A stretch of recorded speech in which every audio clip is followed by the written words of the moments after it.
افغانستان یو له هغو هیوادونو څخه دی چې د نوي کیدونکي انرژۍ له پلوه پراخې سرچینې لري او دا سرچینې کولی شي هیواد لپاره د دوامدارې برېښنا برابرولو کې مهم رول ولوبوي.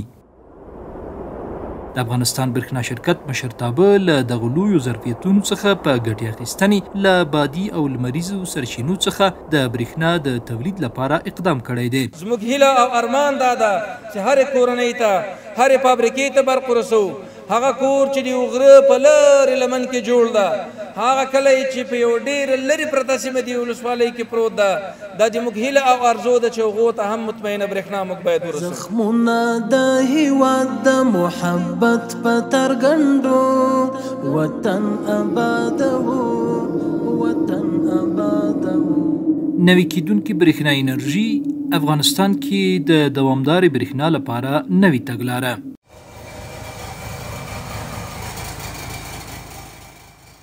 سرعت در چرخش کار فابریکه ها و ایجاد کار برای افغان ها در محور اصلی تلاش های رهبری افغانستان برشنا شرکت قرار دارد. تلاش هایی که رفته رفته از سوی رهبری افغانستان برشنا شرکت تحقق می‌یابد. د افغانستان برېښنا شرکت د باد او لمر له سرچینو څخه په ګټې اخیستنې په عملي توګه په یو شمېر ولایتونو کې د نوي کیدونکي انرژۍ څو پروژو پرانیستنه کړې. د دې پروژو پرانیستنه یو مهم ګام بلل کیږي چې د دوامدارې برېښنا په برابرولو کې اغېزناکه دی. موږ صرف د اوبو په برخه کې 40,000 میګاواټ ظرفیت لرو، د باد په برخه کې تر 1,10,000 میګاواټ ظرفیت لرو، د سولر په برخه کې 2,22,000 میګاواټ ظرفیت لرو. خو الحمدلله د دې نظام په پوره تعهد، فکري پیاوړتیا او عزم سره تاسو ګورئ چې دغه لړۍ دوام لري او ډېر ژر به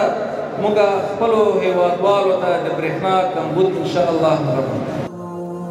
د هر افغان په شونډو به مسکاوي راولو، وطن آبادوو، وطن آبادوو.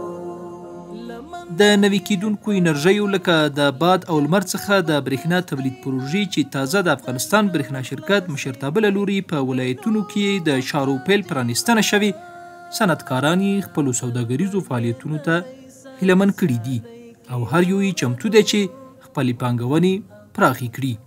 هر اقدامی که بتونه ما را به سمت خودکفایی بکشانه این یک اقدام بسیار بسیار خوب است و من به عنوان یک صنعتکار حمایت میکنم از این مسیر و اگر روزی این انرژی برق به شکل استاندارد تولید شود و در اختیار ما گذاشته شود برای مصرف، حاضر هستیم هزینه بیشتر پرداخت بکنیم ولی از برق تولید داخلی و ملی خود استفاده کنیم. هغه پروژې چې فعل حال لپاره په مختلفو ولایاتو کې افتتاح شوې او موږ شاید حال د ټولو یو په اکثرو افتتاحو کې اشتراک کړی دی، دا موږ په ډېر فعال نیک بولو. دا یو ښه اقدام دی، افغانستان د ملت لپاره سهولتونه ایجادوي او د هغوی مشکلاتو ته رسیدګي کیږي. دا ډېره ښه پروژه ده او دا ډېر ښه کار وشو او دا موږ ستایو. یکایک میکنیم با هم وطن را پاک و گلکاری. برای ما شما همون دیتای اولیه مقدار انرژی باد د انرژۍ برخې کارپوهان د نوي کیدونکو انرژیو له لارې د برېښنا تولید برخه کې د افغانستان برېښنا شرکت وروستي پرمختګونه ستایي. دوی په دې باور دي چې افغانستان د نوي کیدونکو انرژیو پراخې سرچینې لري او دا هیواد کولی شي د پاکې او دوامداره برېښنا تولید ظرفیت پراخ کړي. که چیرې د افغانستان برېښنا شرکت خپلې هڅې لا پراخې کړي، نه یوازې د فابریکو د برېښنا ستونزې به حل شي بلکې هیواد به د برېښنا برخه کې پر ځان بسیا شي.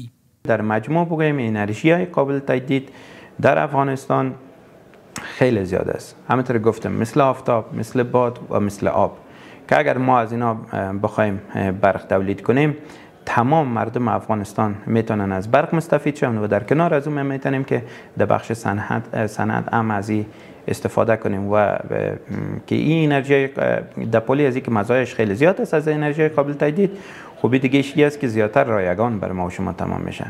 بجز از اینکه ما همون تکنولوژی اولیش خریداری میکنیم اما بقیه باز مواد سوخت نداره دیگه، مثل موادای سوخت دیزل و پترول و همچنان مسائل گاز و چوب اینا باز دیگه وجود نیست دیگه، چون ما از انرژی رایگان تجدیدپذیر استفاده میکنیم. نو د برښنا شرکت چې په دغه عرصه کې اقدام کړی ده دا ډیر موثر اقدام ده. تجدیدپذیر انرژي چې ده د کلونو په تېرېدو له منځه نه ځي. که غیر تجدیدپذیر انرژي چې ده مثلا زغال دا د کلونو په تېرېدو سره موږ زغال له لاسه ورکوو، تیل خلاصیږي. د 40 میګاواټه لمریزې برېښنا تولید پروژه په ننګرهار کې، 40 میګاواټه په بلخ کې، 10 میګاواټه لمریزه برېښنا په لغمان او د لومړي فاز په توګه 43 میګاواټه بادي برېښنا پروژه په هرات ولایت کې د 1404 لمریز کال له پیله د نوي کیدونکو انرژیو برخه کې د افغانستان برېښنا شرکت مشرتابه مهمې لاسته راوړنې دي. دستاوردهای برشنا شرکت واقعا در اواخر زیاد است و ما اگر بگوییم در بخش تولید دیدین که بخش پروژه های آفتابی، پروژه بادی و پروژه گاز ما به امضا رسانیدیم که این خودش نماینگر ای است که ما میریم به طرف خودکفایی افغانستان و اینجا نیاز است تا سرمایه گذارای داخلی و خارجی بیاین سرمایه گذاری کنند. یک بخشی که جدیداً ما او را افتتاح کردیم و بخش باد است. بهترین کریدوری که ما در ساحه داریم و در بخش غرب ماست، فلهذا ما باید از این کریدور استفاده کنیم. برشنا شرکت همیشه تلاش می‌ورزه که چی رقم بتونه نیازمندی های مردم خود مرفوع بسازه. په عمومي توګه د افغانستان برېښنا شرکت لخوا د نوي کیدونکو انرژیو تولیدي پروژو پیل نه یوازې د فابریکو د برېښنا کمښت ستونزه هواروي، بلکې د برېښنا برخه کې پر ځان بسیاینې او د افغانستان د دوامدارې اقتصادي ودې لپاره بنسټیز ګام دی.